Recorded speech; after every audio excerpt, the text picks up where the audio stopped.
Let's start right here, the bottom paragraph. So the power to define invested in the hands of the ungodly is terrifying. The defining of right and wrong as right is spiritual tyranny.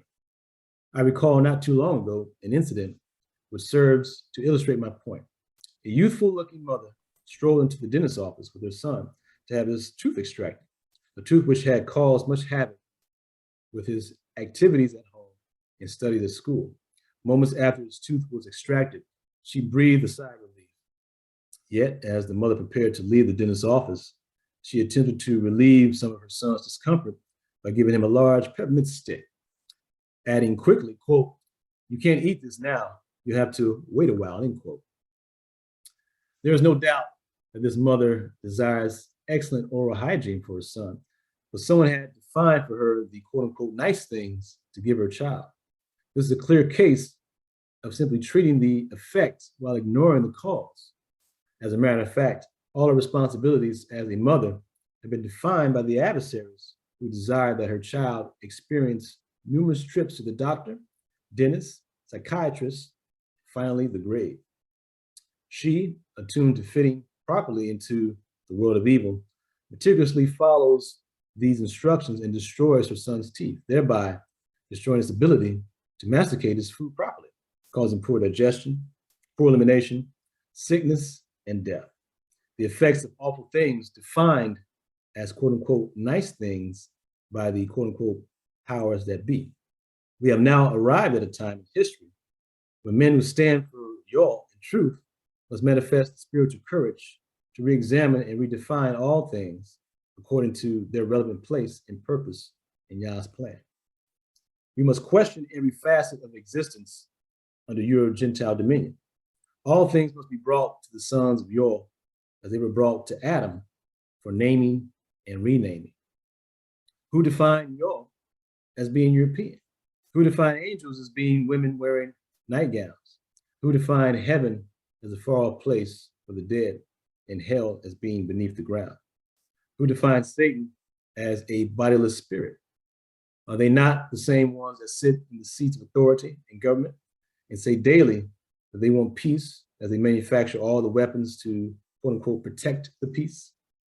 Are the ways of peace or the ways of war? And he gives a scripture in Isaiah where it says, "Their feet run to evil, and they make haste to shed innocent blood. Their thoughts are thoughts of iniquity, wasting and destruction are in their path. The way of peace they know not, and there is no judgment in their goings. They have made them crooked paths.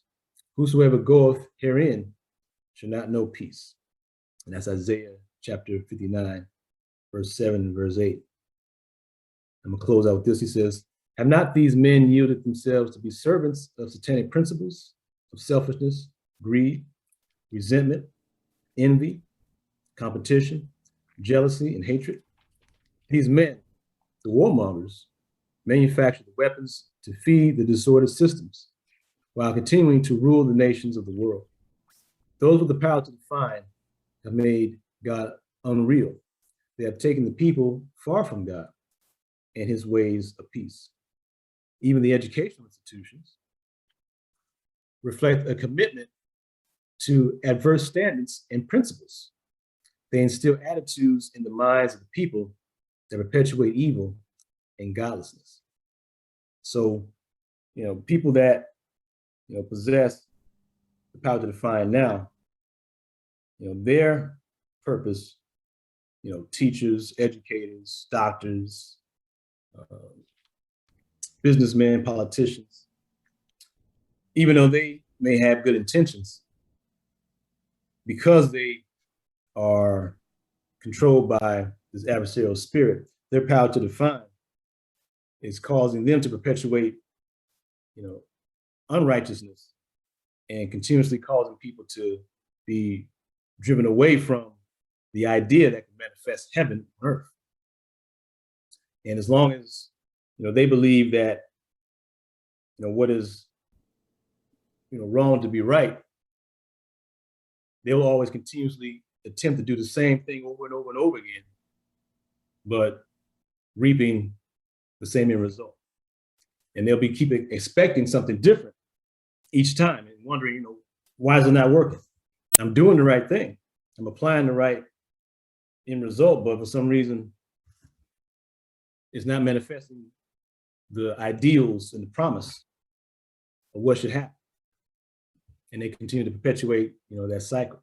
So us being, those new world definers, we have to manifest ourselves, and we have to have the faith and courage to walk out in the water and say, you know what, this is what is truth.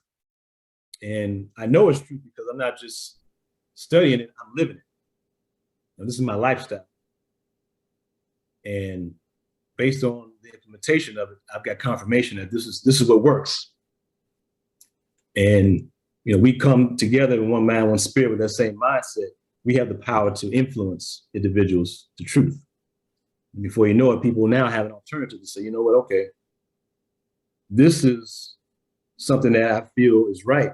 And the things I've been doing compared to this, no, this has been wrong the whole time. Now I see my error. I see where I made my mistake. And they'll begin to change. So, that becomes our purpose as New World Definers. We have to, give them the alternative to say, okay, this is what's right. And this is, according to, the true interpretation from the scripture, this is what we're supposed to be doing. And before you know it, it's like a light that's been turned on in the room.